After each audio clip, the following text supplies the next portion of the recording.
people don't naturally come back and purchase, right? Without too much coercing. Obviously, you need to do marketing and email and follow up. But little reminder. How did you focus on acquiring your first customers? Good question. We had to pivot quite quickly because we obviously, well, not obviously, but prior to the pandemic, we had big plans for wholesale. And then we had to pivot quite quickly and move to DTC and online and e-com, which, as you'll probably know, is not an easy thing to get right or to win in. It took time to build the base. What we also did quite early on is we opened our first store in our local town. And that was sort of almost accidental.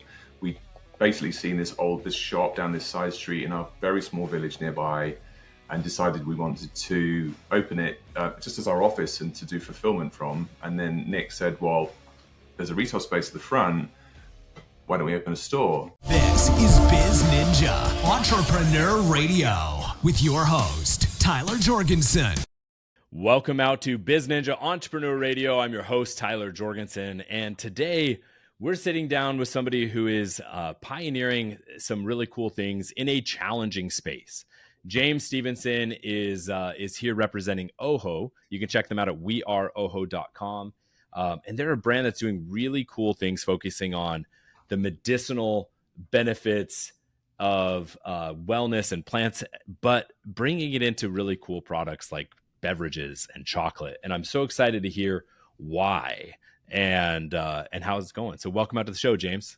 Thanks, Tyler. Great to be here. We're going to go deep into oHHo, but I want to go further back.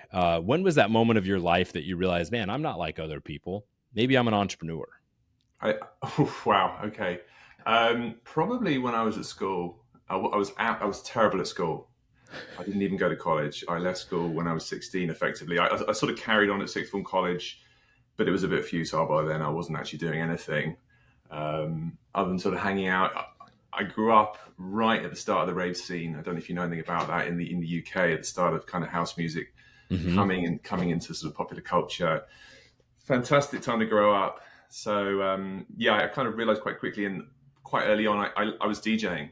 Quite early on. I was like probably 16 when I started to learn how to DJ. I was putting parties on with my friends at 17, and that kind of carried on right through to when I was sort of continuing to DJ in London.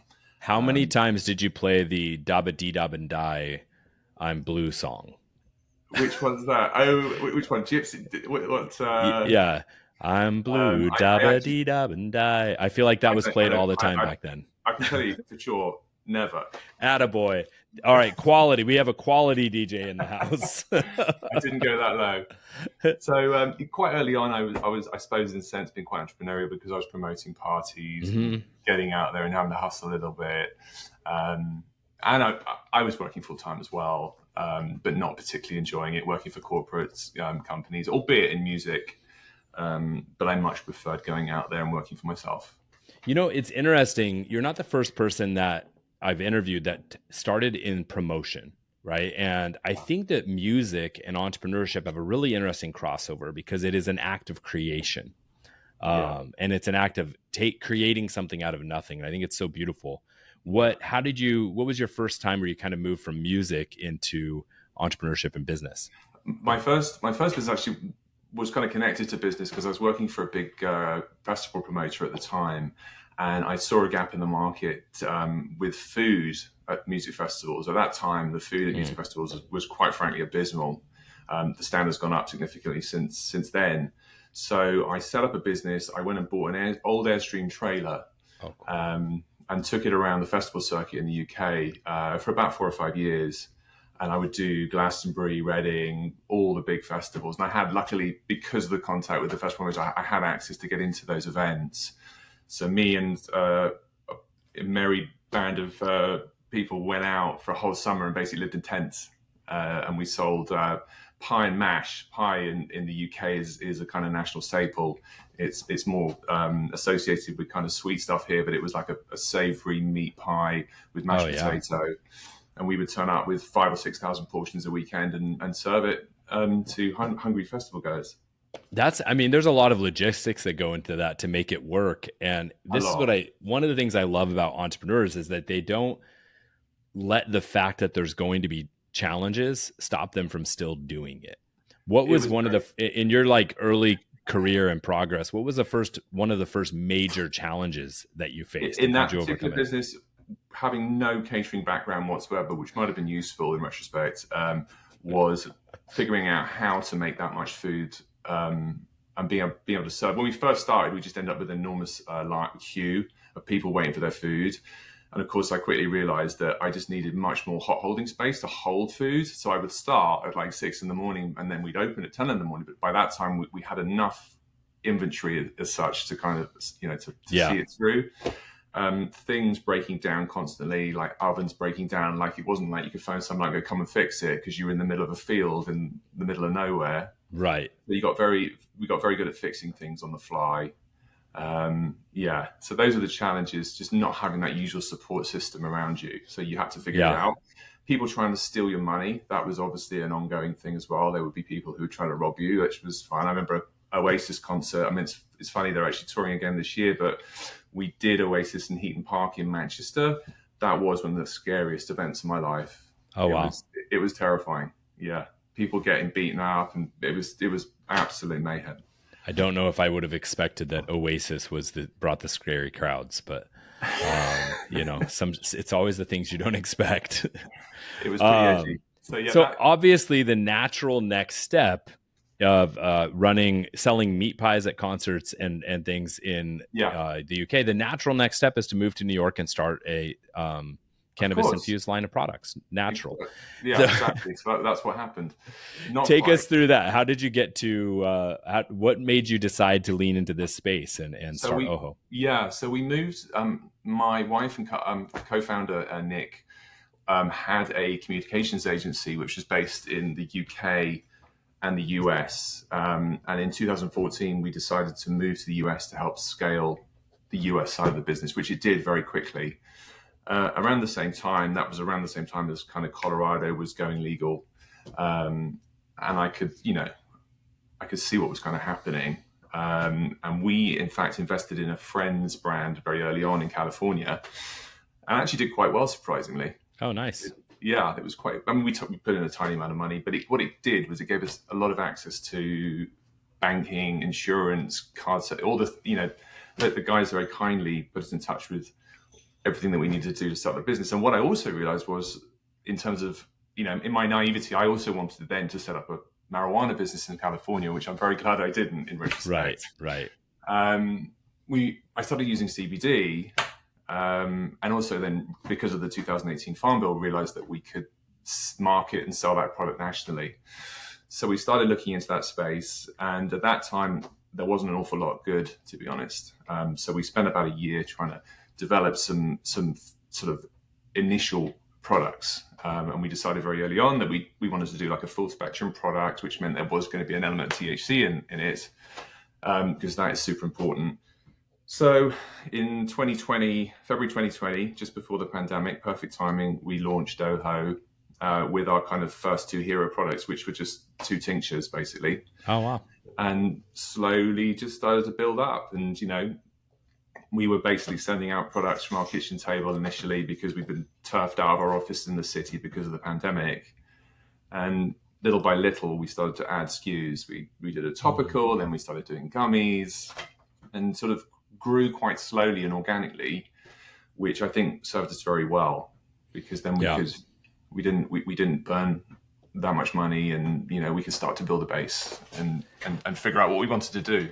Yeah, and I feel like a lot of the companies that were getting into this space at that time, it seemed like they had real similar product lines, right? It's like, okay, everyone's going to have the tincture, and then maybe everyone will then they'll put the cream. Yeah. And then, so as the market started to become saturated, well, or even just somewhat mature, right? People accepting it, right? And being more acceptable and more accessible. Yep. How did you decide which products to really how are you going to differentiate in that time? It's funny, we still have that's still a big part of our business. We still sell a lot of tinctures. We still sell a lot of CBD gummies and a lot of topicals as well. I think if something's good, people will buy it. If the product, for me, the most important thing is the product. It all begins with the product. People will buy it once, but that's it. So if you make a great product, I believe that, people are, buy it again. So it's actually turned into quite a nice little part of our business and a good core.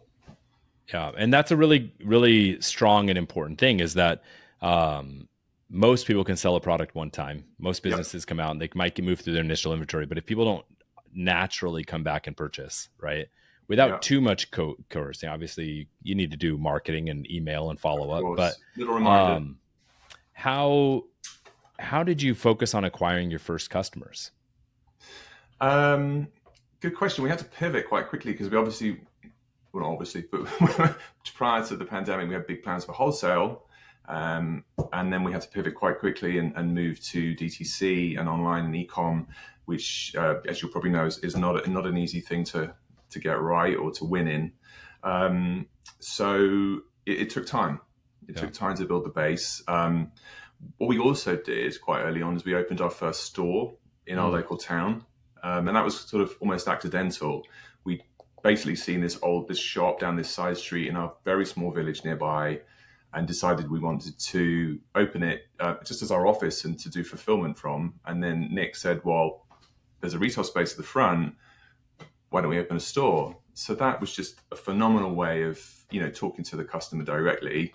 Also understanding what people wanted, what people's opinion was on the product, because they would come in and go, it's fairly conservative here. We live in Westchester in New York. And they were quite skeptical, dubious about the product. Oh, no, I'm never going to use that. Some of those are our biggest customers. Oh, yes. I definitely have watched that over the last decade. The people be like, I can't believe that. I never would, Never. These are the kids that grew up on wearing their DARE, drug abuse resistant education shirts. Exactly. So they're like, I never am I going to try that. Yeah, exactly. But then they realize once they've tried it that if it's a good product, it can really help them and be beneficial to their lives. And that's where I see, when I look at your website, more talking about medicinal and therapeutic and benefits. Yeah. And so obviously in this space, there's unique complexities, regulations, and challenges. What were some of the challenges you didn't expect? I know you had worked with somebody a little bit as an investor, so you were aware of the space, but what were some challenges you didn't expect and how did you guys deal with that? I think the biggest challenge early on was the supply chain, trying to find the right partners to work with. There were a lot of people that kind of sprung up very early on and probably didn't know a great deal about co-packing and manufacturing. And that was quite frustrating. And I'm sure I was very frustrating as well, to be honest, as a customer. So that took a little bit of time to find the right co-packers and partners to work with. And we now have an incredible sort of team that we work with across the country. I don't know if you realized what you said there, where you're like, and I was probably frustrating too as a customer. 100%, I still am. But the awareness is such a unique thing. There's so many people who are like, oh the 3PL screwed up and they did this. I'm like, well, you mean on your inventory that you didn't track properly? Like that sounds like a thing. Yeah, so we're all learning. Really nice that you have that humility to at least recognize there's multiple people involved. I'm fully aware. Yeah, I'm trying to be, at least. That's good. What so you mentioned that you had a partner early on, and you also are working with your spouse. I mean, you are like, hey, let me bring in every bit of complexity possible. Yes. Any advice to people who are thinking of working with a friend or family member? It makes the relationship quite tricky, because you've sometimes got to make decisions for the business and not necessarily for your friends, however painful that is. So I would probably warn people to really think about making that decision. I'm lucky with Nick. We worked together for a long time before. We know each other very well. We know where our strengths lie. We know how to navigate each other for the most part. It's not always perfect, but yes, it's not easy. Yeah. And so I think recognizing that it's not always going to be perfect is a big part of, do you have the emotional maturity to be a partner and work with somebody close to you, right? Because it's not going to be. So do you have conflict resolution skills? Do you have the ability to restore communication after a hard conversation? Yeah. What about, so do you and your, no. Always, do you and your wife still work in the business real close? We do very closely. Yeah. Nick sort of handles everything sales and marketing, and I do everything kind of operationally. Okay, so you kind of have just kind of each created a very clear role. It's not like everyone steps on each other's toes. Exactly. I mean, look, in a startup environment, you're always kind of sidestepping either way. Right. It's natural. But yeah, we try to kind of delineate, as much as we can. I noticed on your website you have some really cool collaborations. How have you approached working with other brands and other businesses as a way to help grow your brand? I think it's super important to work with other brands as much as possible.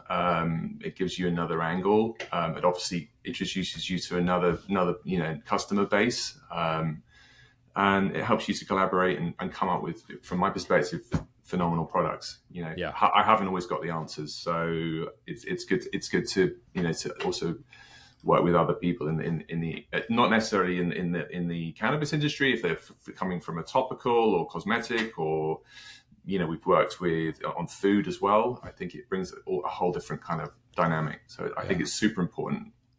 So you guys entered the space of, so you started topicals, tinctures, things like that. Yeah. But then you have now RTD, ready to drink beverages. You have chocolates. How have you decided when is the right time to expand? Because every new product line you add is a whole amount of complexity, right? It really is. Yeah. And then it comes to the kind of whole question around what do you back, which is always ongoing question in our organization. Is like, at what point do we then back into one thing? And that's a question I get asked a lot. And people go, "Oh, you're too diverse, and you're doing retail." We also have a flagship store now in a very small village, which is an old fire station, which is doing very, very well, which is fantastic. And we also have like food and beverage there as well. So cool.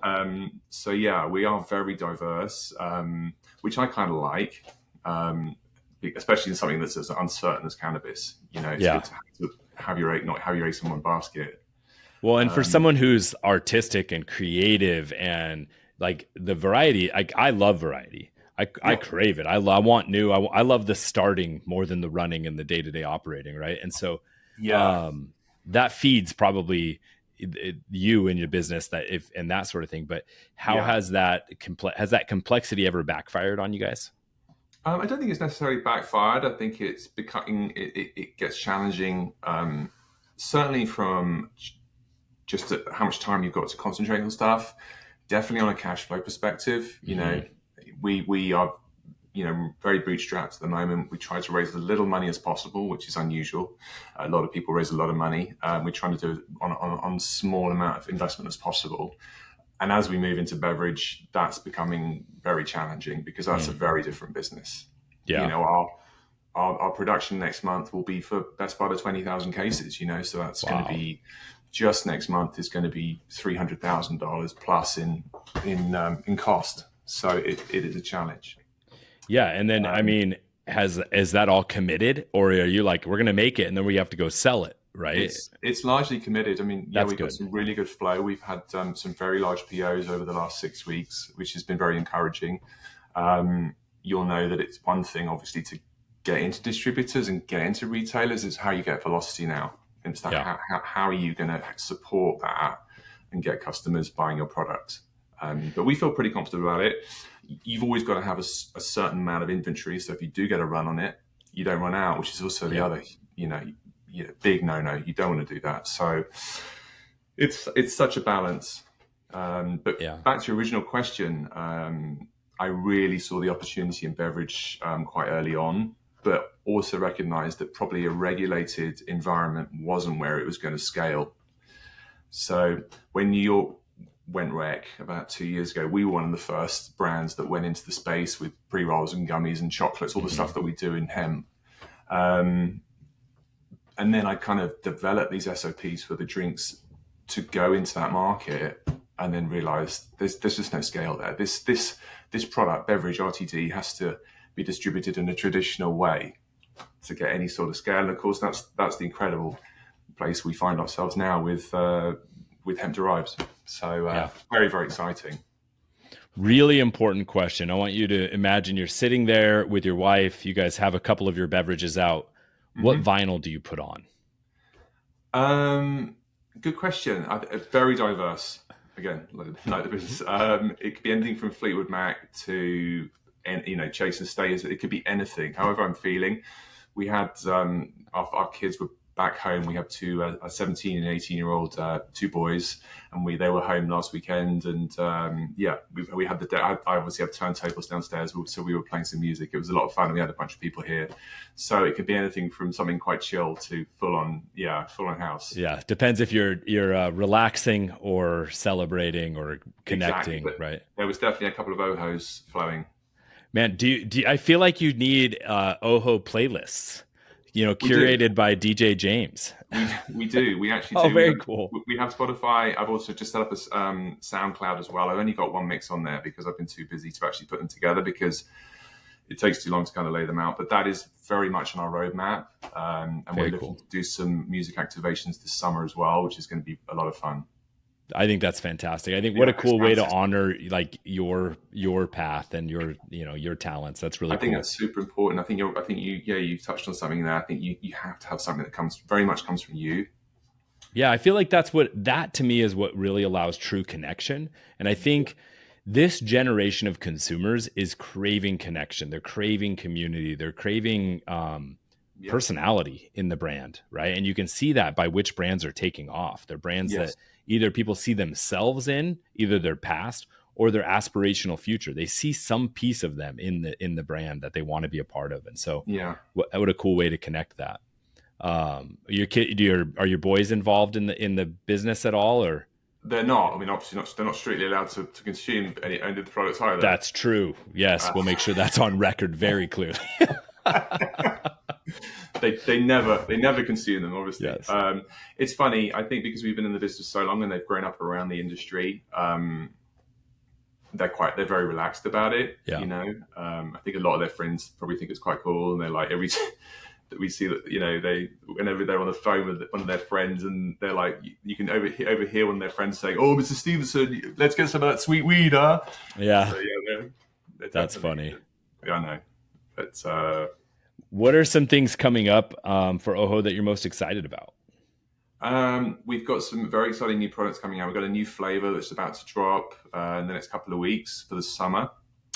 We've got a couple of new formats in terms of just how we're presenting the product, which we're really excited about. We've got a lot of deals that we've just done with distributors, which we're very, very pleased about. And then all the activations that we're going to do around that. So there's going to be a lot of stuff going on in those kind of territories where we've landed those distribution deals and retail deals. I think activations are something that growing up in like the 90s were really common, and I feel like there was a season where they weren't done as much. Explain to us a little bit about what activations are and some of the cool things you guys are doing. I think it's just doing. The previous business we had was a communications agency, so part of that was experiential. So we used to do a lot of very large events for brands like Tiffany and Nokia. Oh, wow.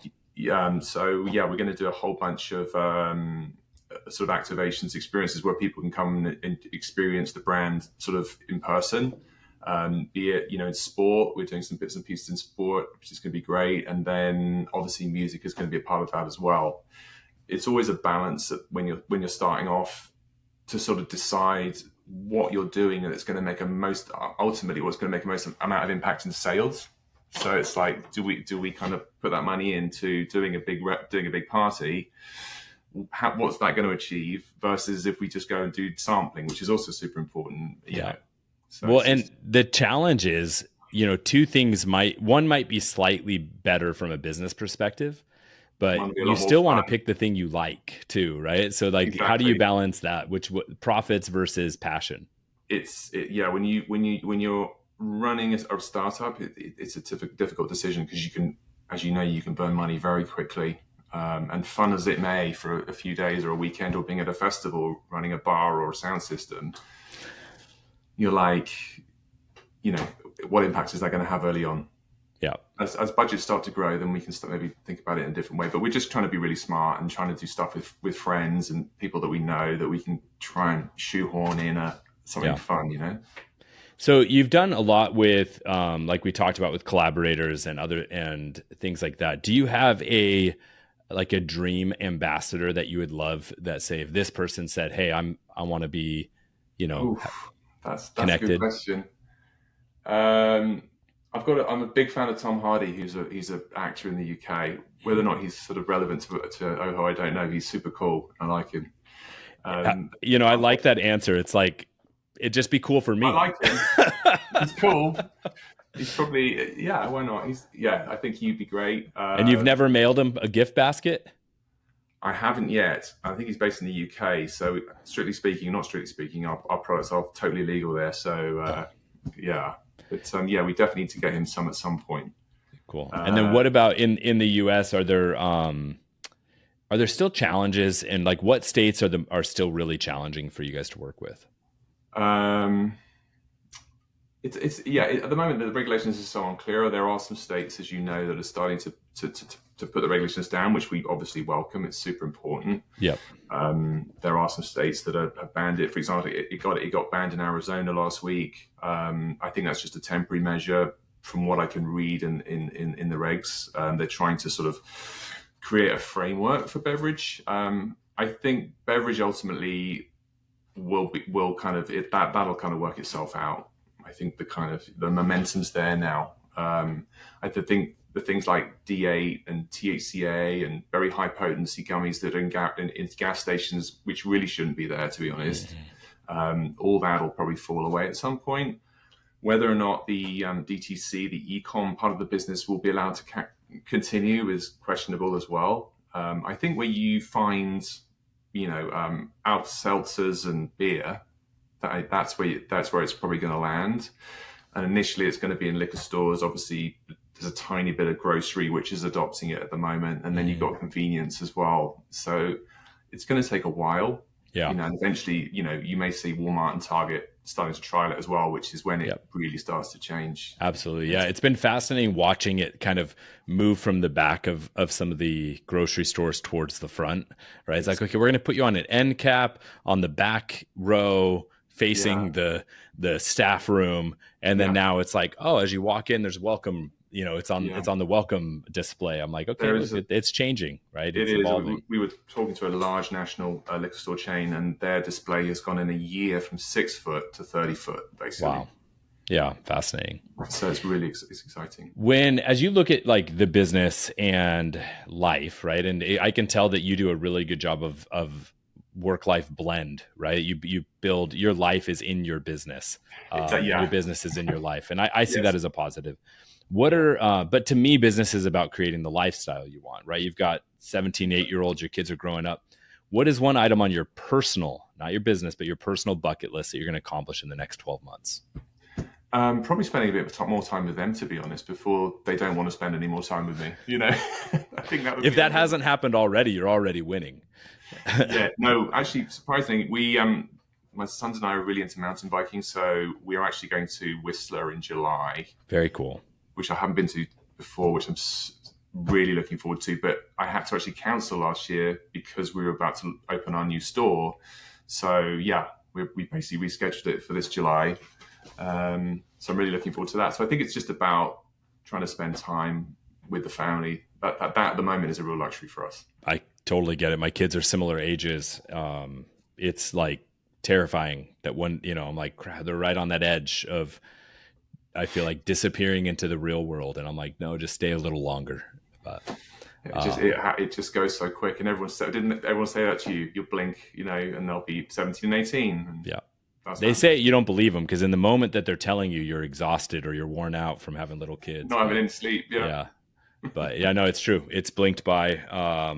And it's, but my oldest is really, actually all my kids got really into music. And so I think it's really neat how you blend those two things. Anything else that you feel people really need to know about what you guys are doing with oHHo?